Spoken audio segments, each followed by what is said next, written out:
dan keyakinan yang saya pegang bahwa saya ada di politik karena saya adalah santri.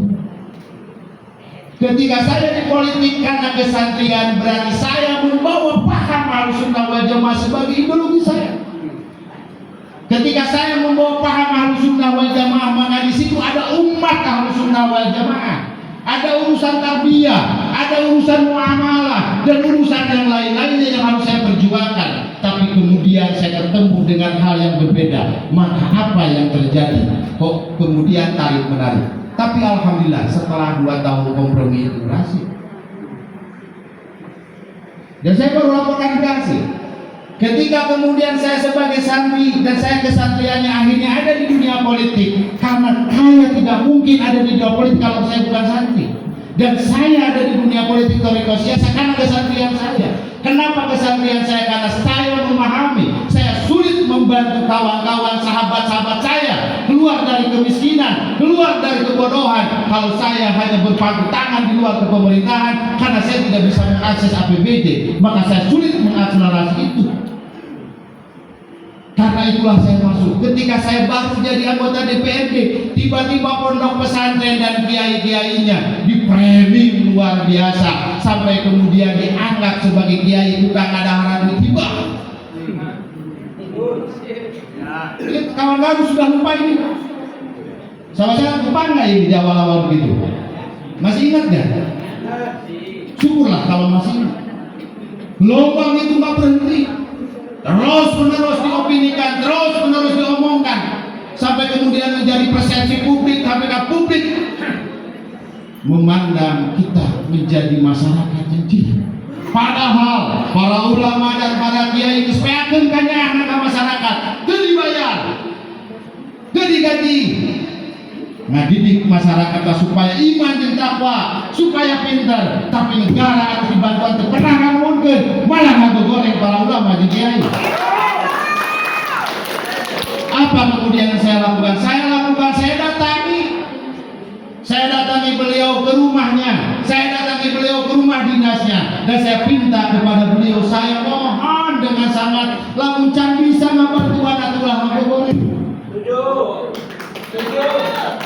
Lamun can bisa ngabantuan atulah mangga goreng. Saya jelasin dari awal sampai akhir. Alhamdulillah beliau mendengar. Hari ini masih ngomongin pesantren enggak? Masih menjelek-jelek enggak? Apakah itu berhenti begitu saja? Tidak berhenti begitu saja. Itu adalah ikhtiar yang kemudian kami lakukan. Kami berbeda pendapat, berbeda posisi. Setelah itu saya lobby, saya minta jangan dilakukan. Karena saya masih rasa sakit hati ketika waktu itu usum barudak diasupkan ke barat. Masih ingat barudak diasupkan ke barat? Masih ingat ayat kejadian budak santri kamu terus asup ke barat? Masih ingat gak? Masih ingat? Masih? Ayat budak santri asup barat terus diwawancara kumaneh. Apa premium yang terjadi? Apa premium? Pendidikan pesantren tidak sehebat itu, dan pendidikan pesantren juga tidak sebagus itu. Ternyata ayah budak anak aku, dan penyesalannya harus asup barat. Masih ingat gak itu? Dan itu saya sampaikan juga ke beliau. Ulahkan begitu, ulahkan pondok pesantren akmil, akademi militer, dibayar ku negara, digaji luar biasa. Budak sekolah nawe digaji, olah ke struktura budak sekolah akmil itu sudah digaji. Baju nanti pambayarkeun, dahana pangadaharkeun, uang sapuna dibere, dididik 24 jam. Apakah keluaran akmil anu mabunuh? Nomor kosa, udah beres. Ini bukan sistem, ini urusan orang. Dan itu saya sampaikan dengan tegas ke beliau, dan alhamdulillah sampai waktu itu kita berhenti hampir 1 tahun beliau berhenti. Berhentinya beliau ngomong seperti itu, lain urusan ikhtiar, pakai ikhtiar. Sampai saya buka datanya, dari 213.000 pondok pesantren se-Jawa Barat yang menang bantuan hibah lebih di 200 pondok pesantren. Dari 200 pondok pesantren bantuan hibah, rata-rata menang bantuan hibah adalah 50 juta sampai 200 juta, di rata-rata ke 100 sampai 150 juta. Nggak ada pondok pesantren yang menang bantuan 35 miliar. Pondok pesantren yang menang bantuan 30 miliar itu nggak ada. Yang ada adalah perguruan tinggi jadi beda berusaha bukan. Kan sangat paham mereka. Sisanya adalah 100 sampai 150 miliar. 100 sampai 150 juta diakumulasi nggak lebih dari 150 sampai 200 miliar bantuan kepada pondok pesantren. Pas saya cek di dalamnya lagi, di jeronya adalah masjid, musola, bukan seluruhnya pondok pesantren. Nih Pak, datanya seperti ini. Dari 30 triliun duit provinsi Jawa Barat dibikin tadi ke Bapak KB. Paham pula orang Jawa Barat geus pilih Bapak, orang Jawa Barat geus bikin duit 30 triliun ka Bapak. Irah eta duit dibikin orang Jawa Barat 30 triliun kamari keusung pemilu tanggal 24 November. Ketika kami ngomong bahagia tapi resep istimewanya mana lagi? Ada yang istimewa mah. Nah, 30 triliun sudah dikasih kepada Bapak. Bapak anu penganut 30 triliun. Bapak anu bisa nyen program, Bapak anu bisa ngabalanjakeun. Kami dewan tidak dikasih uang, amanat uang oleh rakyat 30 triliun. Kami juga tidak bisa membelanjakan titik-titik belanjanya karena titik-titik dan belanjanya harus sesuai dengan visi dan misi wali kota gubernur terpilih. Harus sesuai dengan visi misinya gubernur terpilih. Gubernur terpilih visi misinya dituangkan dalam RPJMD, rencana pembangunan jangka menengah daerah. Rencana jangka menengah daerah baru diobrolkan dengan DPRD Provinsi Jawa Barat. Itu pun sifatnya adalah mengkonfirmasi apakah masih holistik, apakah masih memiliki koherensi, apakah tujuan-tujuannya bisa sesuai dengan apa yang dia rencanakan, atau ada yang dia lupa ketika dia kampanye. Pernah kampanye sekali ngajar juga ke pesantren? Masih ingat kampanyenya? Ayah aku pernah ngajar juga ke pesantren istimewa? Nggak ada satu pun dijanjikan, nggak ada satu pun dalam visi misinya ngomongin pondok pesantren. Sekarang itu sudah jadi dokumen Pak, sudah jadi dokumen RPJMD. Setelah jadi dokumen RPJMD agar kakak pondok pesantren harus masuk, kami berjuang berjibaku. Nggak urusan yang lain akan klaim seperti itu, nggak penting. Kami berjibaku memasukkan hanya satu kata dalam RPJMD agar pondok pesantren menjadi bagian. Masuklah satu kata itu hari ini. Apakah salah satu kata itu bisa diimplementasikan? Tergantung dari political will dan goodwill dari gubernur yang hari ini sedang menjabat. Bisa kami DPRD memaksakan? Bisa Pak. Kenapa? Karena kewenangan eksekutif begitu powerful. Rakyat ngasih duit 30 triliun sudah kepada gubernur. Gubernur anu bisa ngabalanja duitnya hanya gubernur. Ini sadar nggak udah ngasih duit 30 triliun ke gubernur? Bapak-bapak, ibu-ibu sudah nyadar nggak kita kemarin ngasih duit 30 triliun? Syukurlah kalau saja. Bapak dan Ibu menghasilkan uang 30 triliun kemarin waktu pemilihan. Jadi ketika buka surat suara di dalam pencoblosan, pertama kali yang diijabkan, ini uang saya orang Jawa Barat 30 triliun saya serahkan kepada gubernur karena saya setuju dengan visi misinya Jabar Istimewa. Uang siapa? Uang kita Pak. Uang kita. Dari mana? Dari pajak Pak. Bapak timiti gudang sare tapi kasare deui kabeh kena pajak. Teu pernah neangan gawe, teu pernah dipangangankeun gawe ku negara tapi geus boga pagawean Bapak pasti dipajakan pajak penghasilanna. Apa? Saya kasih contoh kecil, motor. Bapak beli motor. Berapa sekali beli motor? 15 juta. Berapa harga motor di kwitansi? 9 juta. Berapa sisanya? 6 juta. 6 juta apa? Pajak pembelian kendaraan bermotor. Dikasih ke siapa duit itu? Ke gubernur. Bayangin, beli motor 16 juta, 9 juta dikasih ke dealer, 6 juta dikasih ke gubernur. Nih Pak Gubernur. Selesai. Setelah itu motor Bapak dipakai 1 tahun, kena lagi pajak pajak kendaraan bermotor. Pak Abi geus pakai motor setahun, tayang pajakna bikin duit eta kasaha bikinna. Pak Gubernur, Bapak bayar di mana? Bapak dibayar di samsat anak buah saha, di titah usaha. Ayeuna gubernur ditanya di tanah naon? Heh, kabeh kendaraan bermotor anu milik pemerintah provinsi Jawa Barat teh kudu bayar pajak. Karena lamun dibayar kabeh angkana 2,7 miliar. Tong dibayar, hanya dibayar kan aneh. Duit-duit ti urang, di gubernur, di pemerintah provinsi dibayar ke Samsat. Duit di badan duit di berbagai dinas dibayar ke dinas pendapatan. Geus bikin SNK. Sudah dengar itu? Sudah dengar? Banyak. Bukannya pencinta unggul ya tadi. Sok darempok karena TikTok nak. Ini sedang wacanakan 2,7 miliar. Akhirnya direncanakan kendaraan pemerintah provinsi Jawa Barat tidak kudu bayar pajak. Kenapa nggak harus bayar pajak?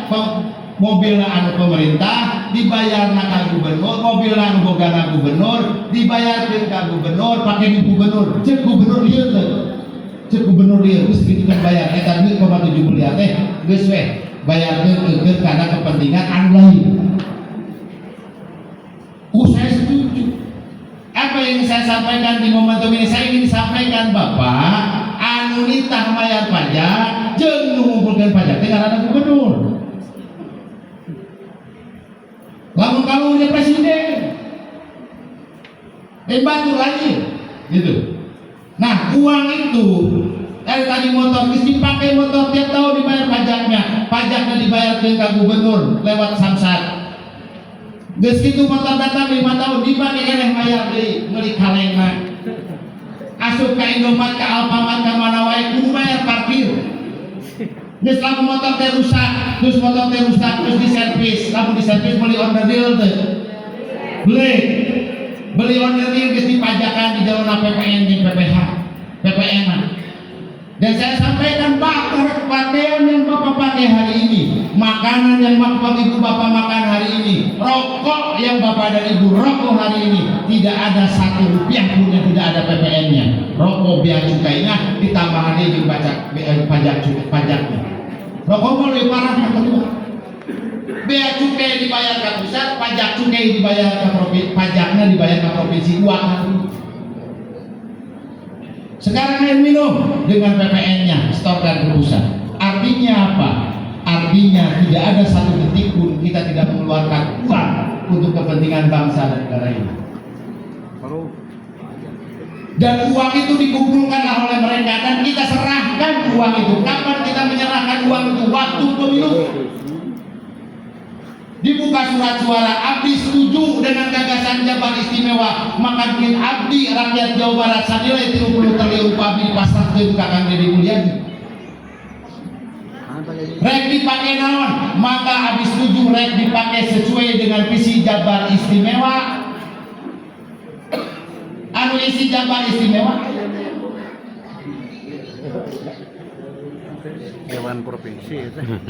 Buka 2, dibuka surat suara, dibuka surat suara, pangaturkeun hirup abdi, dimimiti lahir ketika maut, jeung abdi siap mesti atur lamun teu taat kana aturan abdi siap dihukum. Paling luhur dihukum mati, paling sageudeung 5 tahun, paling sageudeung pisan tapi kan dihukum tindak pidana tipiring lewat perda. Ibu bapak menyerahkan itu. Ini sadar nggak menyerahkan itu waktu pemilu? Pangatur ke hirup abdi, dilahir tapi ka maut. Lamun abdi teu taat kana aturan anu dibikin ku bapak, maka abdi siap dihukum. Dimimiti hukuman mati tapi ka hukuman paling ringan. Bisa terpercaya? Aya beda undang-undang hukum pidana aya kan? Yang pembaharuannya ada hari ini. Terpercaya? Ciduhan abdi ayeuna sok. 10 menit bisa di polsek. 10 menit saya di polsek. Kamu tuh percaya? Nunjana aturan saha? Pemerintah Saha pemerintah anu bapak jeung ibu dipilih, iraha dipilih waktu pemilu. Sekali deui tah keur pemilu teh ibu teh mikeun duitna, kadua mikeun kana pangaturkeun hirup abdi anu terakhir dibikeun eta ka waktu pamimpin pangmawakeun hirup abdi supaya abdi ngeunah di alam dunya. Panggih jeung doa abdi Robbana atina fid dunya hasanah wa fil akhirati hasanah. Eta mimikeun. Panuturkeun, pangajiwikeun abdi pangajingkeun. Tilu hal anu dibikeun kamari ka pamimpin usul pemilu. Terus ketika mikeun eta ka pamimpin kamari anu tilu eta tentukeun di pikiran teu, di istiqomah teu, dirabah teu komo bari urang mah pengurus Nahdlatul Ulama, dirabah sesuai teu jeung konon asasi, sesuai teu jeung ADRT NU. Itulah bapak-bapak kondisi politik kita. Dari situlah kenapa saya sedang menceritakan, dari situlah saya paham MU harus bersinergi dengan pemerintah, tapi lamun diajak sinergi pemerintah akidah na beda, kahayang na beda, karasep na beda, ngan ukur ngamapaatkeun ka orang NU ngan suara na hukul usung na 5 tahun sakali beres pemilu boro-boro nyimpen janji datang teu tayong kitu apa geus ya teh geus tayong ieu teh geus pemilihan presiden geus pemilihan gubernur geus pemilihan wali kota geus nah atuh teu kapok-kapok kaharep kang tayong tah kaharep jiga kumaha berarti urang mumpung di urang. Saya tahu sinergitas ini menjadi penting karena sinergitas ini menjadi penting. Kepentingan di pemerintah harus memiliki akidah yang sama. Kalau harus memiliki akidah yang sama berarti orang NU ayeuna kudu mikiran kumaha carana orang NU aya di pemerintahan supaya ketua tanfiziah PCN teh hese ngobrol. Hiji mau. Mengpeng sentral mengpeng pemilihan masih kena kurangnya. Setuju tuh? Tak setuju. Lamun rakyat jika urang leuwih loba apa leuwih seutik? Leuwih loba apa leuwih seutik? Loba kena rakyat jika urang apa kena loba rakyat jika Yusuf Kala? Loba kena rakyat jika urang apa rakyat jika Haritanu Sudibyo? Apa jika urang apa jika jenderal? Loba rakyat jika urang. Rek jenderal rek naon suarana sarua hiji ibu bapak. Lamun rakyat jika urang hiji jika konon asasi naon ketika hayang orang yang jadi naon ketika hayang orang yang wujud nah itu jadi pancen konon asasi anu bercerai-berai teh jamaah mau ngeunah kana manfaat mau ngeunah kana madarat tapi kahanta di syekh nontokeun jelema jiga kitu jiga domba. Nah ibaratkeun jika domba baca-baca deh konon asasina eta domba candi dahar candi mangsa mau jika nama mau nake parasea antara mau kusabang mau jeung mau nake parasea akhirna domba candi dahar tapi lamun ge mau pasea saya mau nu kahiji mau na aya nu meunang ge nu eleh anu meunang bakal mangsa kaurang anu eleh tidak mau melengah mangsa mau diurang gua nangis pasing hajar ka urang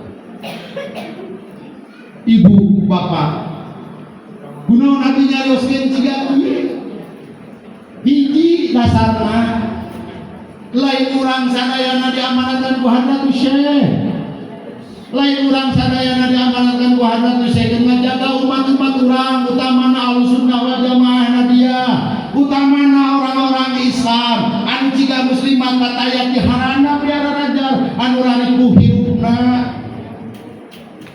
anu asup kana garis kemiskinanana rek saha anu ngaluarkeunana rek saha anu nulunganana rek ngaluarkeun di nulunganana salah sahijina pake tuh kuil anu 30 triliun aya di provinsi Jawa Barat 7,2 triliun anu aya di kota Bandung 3.600 triliun anu aya di pemerintah pusat. Pertanyaan bapak jeung ibu diajak ngobrol henteu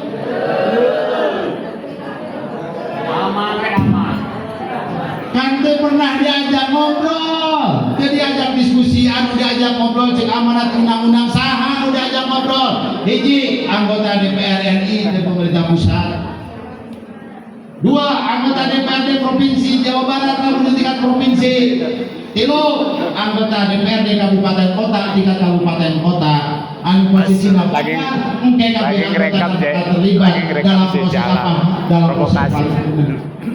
Lamun eta jelema-jelema jika urang geus diajak ngobrol ngabahas duit 3.300 triliun atau ngabahas duit 30 triliun atau ngabahas duit 7,2 triliun, aya moal dina sirahna ngomongkeun hayang ngaluar ke masyarakat urang tina kamiskinan, aya moal. Hayang ngangkat harkat martabat orang Ahlussunnah wal Jamaah, aya moal. Pasti aya lamun akidahna Ahlussunnah wal Jamaah. Lamun akidahna lain Ahlussunnah wal Jamaah aya moal. Lamun dirinya aya akidahna Ahlussunnah wal Jamaah aya moal. Aya. Karena Habib Syarif jadi DPR RI di Komisi 10 boga PIP. Kusabab boga PIP akhirnya bisa ngabagi-bagi PIP. Kunaon eta PIP dibagi-bagi supaya barudak teu kudu sakola, supaya naon, supaya indung jeung bapana lamun usum ngasupkeun budak sakola ulah tepikeun hutang ngaju ka rentenir, hutang ngaju ka saha, ka Bank Emo. Sugan diberi bantuan PIP mah teu ngaju ka Bank Emo, keur mah cekek ka Mandoraka. Geus cekek jari doraka teh masih ngadoa ibu-ibu teh teu doa naon hayang berkah. Menya hayang hirup berkah pina nginjem duit ka Bank Emo. Tah salah saeuji asup ka pemerintahan ngagolontorkeun program PIP keur naon, keur mantuan. Mantuan mana? Mantuan masyarakat anu mustadafin Ahlussunnah wal Jamaah. Ulah tepikeun ka putus sakola jeung tepikeun ka indung jeung bapana lamun ngasupkeun sakola itu menjadi apa ngaju duit ka Bank Emo. Anu pemerintah kota DPRD di kabupaten kota ciga ojak, ciga soni, ciga salepi, ciga TIP, ciga ulah. Nah, kudu dipikiran BPJS PBI nah. Di mana datana penta ka NU supaya lawan engke tiba waktu negeri ieu masyarakat Ahlussunnah wal Jamaah ulah tapi ka ngandung duit ka Bank Emo. Kusabab diberi PBI akhirnya bisa asup rumah sakit jadi gratis karena dipangmayakeun iuranna pemerintah kota. Halus teh kitu lamun dewan tik PKB gitu halus. Setuju tuh? Setuju. Itulah yang kami cita-cita.